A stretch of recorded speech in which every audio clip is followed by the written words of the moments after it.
আসসালামু আলাইকুম দর্শক, কেমন আছেন? আশা করি সকলেই ভালো আছেন এবং আপনাদেরকে আবারও ঈদ মোবারক। আজ আমরা কথা বলবো দেশের সেরা সঙ্গীত শিল্পী রুনা লায়লা সম্পর্কে। রুনা লায়লা, যার সুরের আবির শ্রোতার মনে বয়ে দেয় প্রশান্তির হাওয়া। গানে গানে কয়েক দশক ধরে আন্তর্জাতিক খ্যাতিসম্পন্ন এই কণ্ঠশিল্পী বিলিয়ে এসেছেন নানান রঙের অনুভূতি। রুনা লায়লার গান শুনলে বা দেখলে মুগ্ধ হবেন না এমন কোনো শ্রোতা পাওয়া যাবে না। তার জনপ্রিয় কিছু বাংলা গান হলো স্টেশনের রেলগাড়িটা, সাধের লাউ, আল্লাহ মেঘ দে, একা একা কেন ভালো লাগে না, বন্ধু 3 দিন তোর বাড়িতে গেলাম দেখা পাইলাম না। দর্শক, 1952 সালের 17 নভেম্বর এমদাদ আমিনার ঘর আলো করে জন্ম নেন আন্তর্জাতিক খ্যাতিসম্পন্ন কণ্ঠশিল্পী রুনা লায়লা। রুনা লায়লার বাবা সৈয়দ মোহাম্মদ এমদাদ আলী কলকাতার কাস্টমস অ্যান্ড এক্সচেঞ্জ বিভাগের কর্মকর্তা ছিলেন। তার মা অমিত্য সেন বিদ্যাসাগর ইনস্টিটিউটের গায়িকা ছিলেন। তার মা চট্টগ্রামে বিশিষ্ট জমিদার পরিবারের সন্তান ছিলেন। অমিত্য সেনের গানে আকৃষ্ট হন সৈয়দ এমদাদ আলী। 1947 সালে অমিত্য সেন ও সৈয়দ এমদাদ আলী বিবাহ বন্ধনে আবদ্ধ হন। এরপর 1948 সালে জন্ম হয় বড় মেয়ে দিনা লায়লার। তারপর রুনা লায়লার পূর্ব পাকিস্তানে তার জন্ম, যেটি বর্তমানে সিলেট অঞ্চলের অন্তর্গত।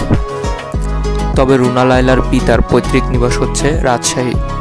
মাত্র 4 বছর বয়সে রুনা লায়লার গান শুনে মানুষ অবাক হতেন। অন্যদিকে বাবা মা চাইতেন শিল্পের আরেক ধারা নৃত্যে যেন পারদর্শী হয়ে ওঠেন রুনা।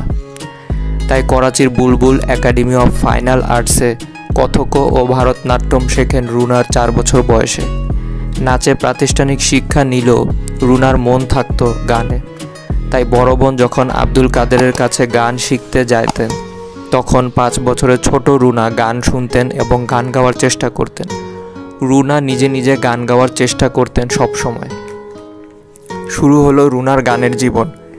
এরপরে তিনি ওস্তাদ হাবিবউদ্দিন আহমেদ, আব্দুল কাদেরের মতো আরও গণমান্য ওস্তাদের সান্নিধ্য লাভ করেন। এরপরে একদিন গান রেকর্ড হলো 12 বছর বয়সে রুনার। শিশু শিল্পীর জন্য নয়, হামদানো ছবির নায়িকার গানের জন্য রুনার গানটি রেকর্ড করেন। শৈশবের বৃত্ত পার করে অগ্রসর হলো রুনা লায়লা।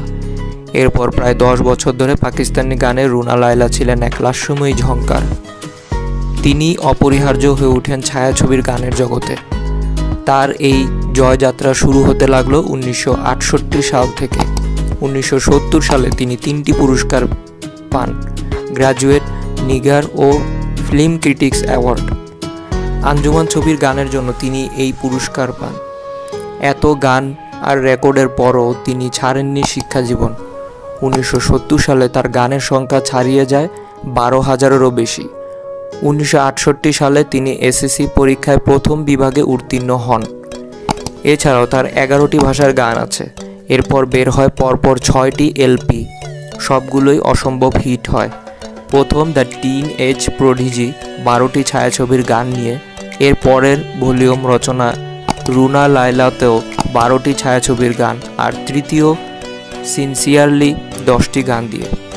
তিনি গানের স্টেজে শাড়ি পরে আসতেন। পরিচালকরা অবশ্য দর্শকের প্রতিক্রিয়া নিয়ে চিন্তিত ছিলেন। এর জবাবে রুনা লায়লা বলেন, this is my image, this is my personality and this is me. আমি এইভাবেই নিজেকে উপস্থাপন করতে চাই। 1974 সালে পাকিস্তানে চূড়ান্ত প্রতিষ্ঠাকে ত্যাগ করে তিনি স্বদেশে ফিরে আসেন। মুহূর্তে যেন শোক সংবাদে বিবল হয় সারা পাকিস্তান। 1974 সালের 5 জানুয়ারি ডন পত্রিকা লিখল কলামব্যাপী শোক সংবাদ। 1974 সালে দেশে ফিরে এসে ইন্ডিয়ান কাউন্সিলর ফর কালচারাল রিলেশনশিপসের ICCR আমন্ত্রণে ভারত সফর করেন রুনা। এর মধ্যে ঢাকা বিশ্ববিদ্যালয় থেকে স্নাতক পাশও করেছেন তিনি। তিনি যখন মাইকের সামনে দাঁড়ান, ঠোঁটে যৌবনের উজ্জ্বল হাসি, আর মুহূর্তে সমবেত মানুষের মধ্যে হিল্লোল হয়ে ওঠে আবেগে। এ যেন এক অপার বিস্ময়ে সবাইকে জয় করলেন তিনি। রুনা লায়লা বাংলা গান কম্পোজিংয়ে মনোযোগ দিয়ে যাচ্ছেন এখনও। তার স্বামী অভিনেতা আলমগীরের ছবি একটি সিনেমার গল্পের জন্য কম্পোজ করেছেন রুনা। ব্যক্তিগত জীবনে রুনা লায়লা এই পর্যন্ত 3টি বিয়ে করেছেন। প্রথম স্বামী হচ্ছে খাজা জাবেদ কাউজার। এখানে তিনি বেশি দিন টিকে থাকতে পারেননি। রুনা লায়লা দ্বিতীয় বিয়ে করেন সুইজারল্যান্ডের নাগরিককে, আর এই সংসারও ভেঙে যায়। বর্তমানে তার জীবনে আছেন অভিনেতা আলমগীর।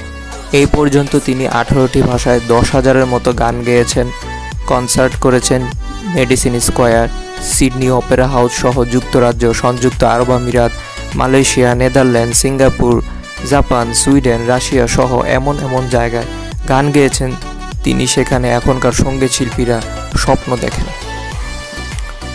তিনি আজ পর্যন্ত 300টিরই বেশি পুরস্কারে ভূষিত হয়েছেন। এর মধ্যে আছে ভারতের সাইগাল অ্যাওয়ার্ড, 2বার জিতেছেন পাকিস্তানের নিগার পুরস্কার ও কালাকার পুরস্কার, বাংলাদেশ থেকে 6বার পেয়েছেন জাতীয় চলচ্চিত্র পুরস্কার, স্বাধীনতা পুরস্কার। তিনি একদিনে 30টি গান গেয়ে গিনেস বুকে ওয়ার্ল্ড রেকর্ড অর্জন করেন।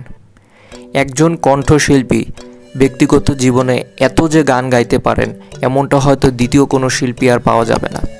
রুনা লায়লা আমাদের বাংলাদেশের গল্প। তিনি চাইলে ভারত কিংবা পাকিস্তানে তার ক্যারিয়ার গড়তে পারতেন, কিন্তু বাংলাদেশকে ভালোবাসেন বলে এখনও বাংলাদেশের মানুষের জন্য অনেক সুন্দর সুন্দর গান উপহার দিয়ে যাচ্ছেন। দর্শক, আমরা আশা করি তিনি যেন ভবিষ্যতে তরুণদের মাঝে অনুপ্রেরণা হিসেবে কাজ করতে পারেন। দর্শক, আজ আমরা জানলাম রুনা লায়লা সম্পর্কে। অবশ্যই সামনে আমরা আরও ভালো ভালো গায়িকাদের সম্পর্কে জানতে পারবো। দর্শক, ততক্ষণ পর্যন্ত আমাদের চ্যানেলটি লাইক, কমেন্ট, সাবস্ক্রাইব এবং বেল বাটনে ক্লিক করে আমাদের পাশেই থাকবেন। ধন্যবাদ।